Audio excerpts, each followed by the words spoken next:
What's up, beautiful people, and welcome back to my channel.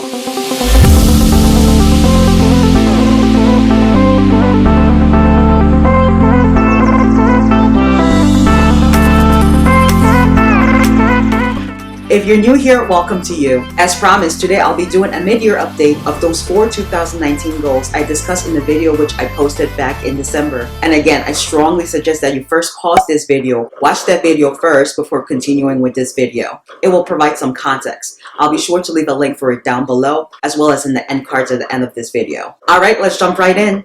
Up first, the 52-week money challenge. There are 52 weeks in a year, more or less. Now, with this challenge, it entails putting away a dollar amount equivalent to the week of the year. For instance, the very first week of the year, which is the first week in January, you will put away $1. For the second week of the year, you put away $2. Third week, $3, and so on and so forth. Now, we are currently in the last week of June, which is the 26th week of the year. So if my math is correct, I should have a total of $351 up to date for that challenge. I don't have $351. I have exceeded that amount. I'm currently sitting at $457. If you remember, I cheated, i.e. I started early, because why wait for the beginning of the year? Additionally, whenever I have some extra cash on me, which I already know I'm going to spend on something stupid, I throw it in that container, even after I've made my contributions for the week. It's so funny because I posted that video back in December, which is a prequel to this one, which I suggest that you watch. And after watching it, my mom goes, "Why are you showing all that money on camera?" And I get her point. Not everything needs to be on social media. However, since this is a video about money, I have to illustrate my point whenever I can. Besides, y'all don't know where I live.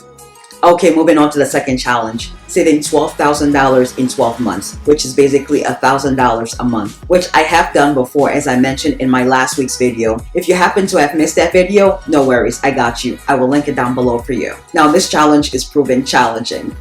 If I've been keeping up with it, I should currently be at $6,000 because we are in the 6th month of the year. But I am nowhere near that. No excuses, but life happens and those credit card bills are husky. Actually, I ripped one of my credit cards in half the other day on purpose. Now that account is already closed. And once I'm done paying off that balance, that's one less credit card I have to worry about. So though this challenge isn't going so well, I'm not going to beat myself up over it. There are still 6 more months left of 2019. It's not over yet. Now moving on to challenge number 3, reading 1 book a month for the whole year, which is basically 12 books for the year. I'm currently reading 3 books. I've never done that before for fear of mixing up characters and storylines, but that hasn't been the case. Because I've been reading slower than usual, I figured my best bet was to read several books at once in order to get through them quicker. Now that seems counterintuitive, but that helps cleanse my reading palette. Let me explain. So I'm currently still reading Becoming Michelle Obama, Born a Crime, which is written by Trevor Noah. He is the South African comedian who took over hosting The Daily Show from Jon Stewart, I believe. And I'm currently also reading Sharp Objects. I think I know who killed those 2 little girls. There are plenty of hints throughout the story. So if I get bored of reading about what happened during Obama's campaign trail, I can switch over to Trevor's struggles growing up biracial during apartheid. And when that gets overwhelming, I can switch over to Camille's Wind Gap child killer investigation in Sharp Objects. It keeps things interesting. And while we're on the topic of books, I did buy a few more books written by men. I think I did mention in one of my previous videos that a lot of the books that I've read recently were written by women coincidentally, and that I wanted to start reading books written by men to check out their style and the way they write. Born a Crime was one of those books I purchased. I also bought a book entitled Hotel, written by Arthur Haley. It was a recommendation from my mom. And The Wife Between Us is written by a man and a woman, which I thought was pretty interesting. And The Woman in the Window by A.J. Finn. I'll be getting around to reading those pretty soon.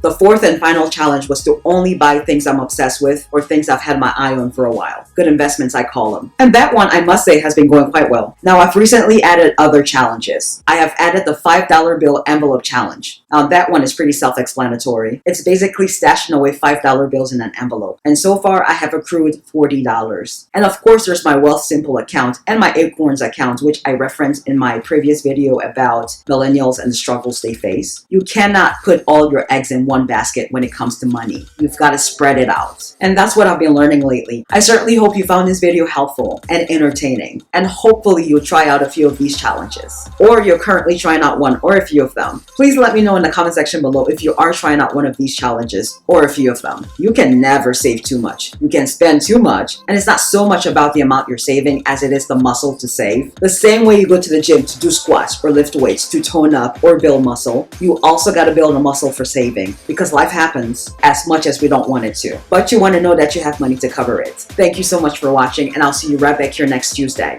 Juices!